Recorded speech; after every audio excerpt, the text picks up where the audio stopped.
Сәлем достар, каналыма қош келдіңіздер. Бүгін біз хит болып жатқан карамельный пирог дайындайтын боламыз. Ол үшін ұнымызды ситадан өткізіп, үстіне комнатный температурада тұрған сливочный майымызды қосып, жақсылап тұрып, ұнтақтап араластыратын боламыз. Одан кейін разрыхлителімізді қосамыз, барлығын жақсылап араластырамыз.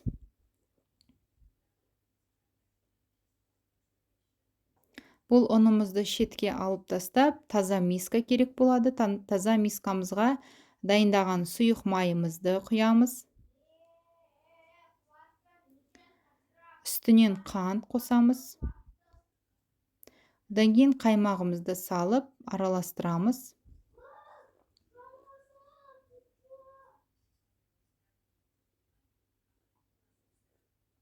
Үстіне жылтогымызды салып, жұмыртқаның сарысын жақсылап тұрып араластырамыз.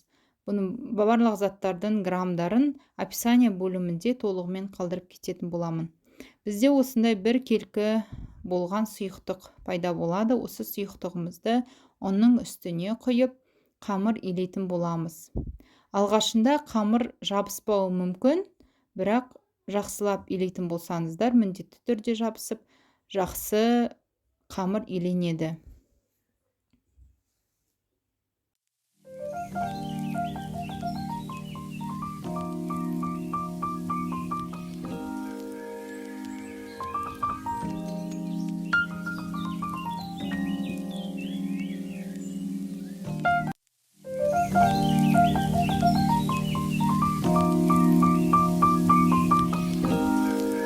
Міне бізде осындай қамыр шығады. Осы қамырымызды целлофанға салып, морозильникке салып қоямыз. Енді біз начинкасын дайындайтын боламыз. Бізге үшін таза миска керек. Мискамыздың үстіне варенкамызды саламыз.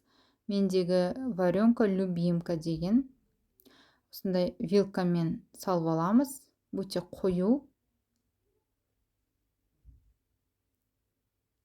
Осы варенкамыздың үстіне 3 жұмыртқамызды жарамыз, және де жақсылап тұрып араластырамыз. Алдымен вилкамен араластырып аламыз. Өйткені өте қою болғандықтан кішкене қиындау. Үстіп араластырып аламыз.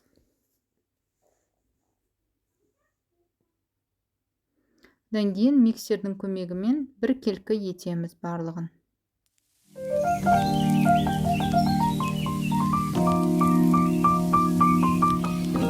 Осылай бір келкі болған кезде үстіне сливкемізді құйып, вилкамен жақсылап араластырамыз.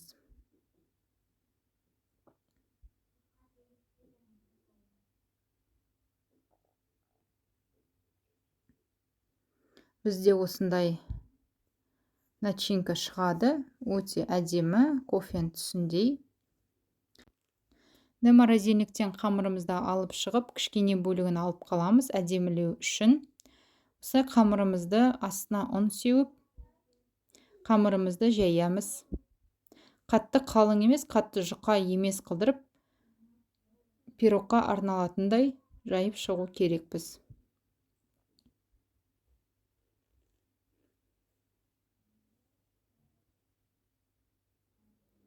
Осылайынан пирогтың ыдысына қамырымызды бір келкі етеміз.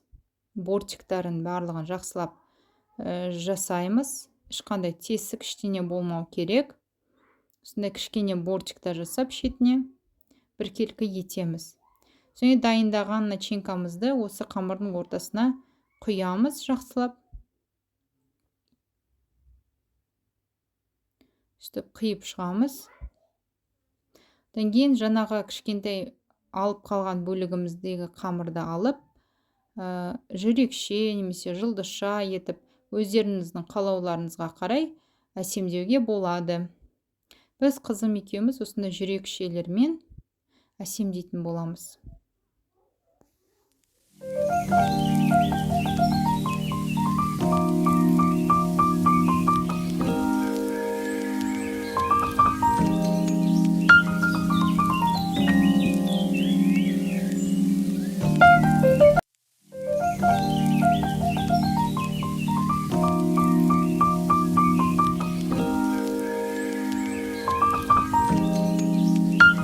міне біз осылай әдемілеп жүрекшелерімізді қойып шықтық.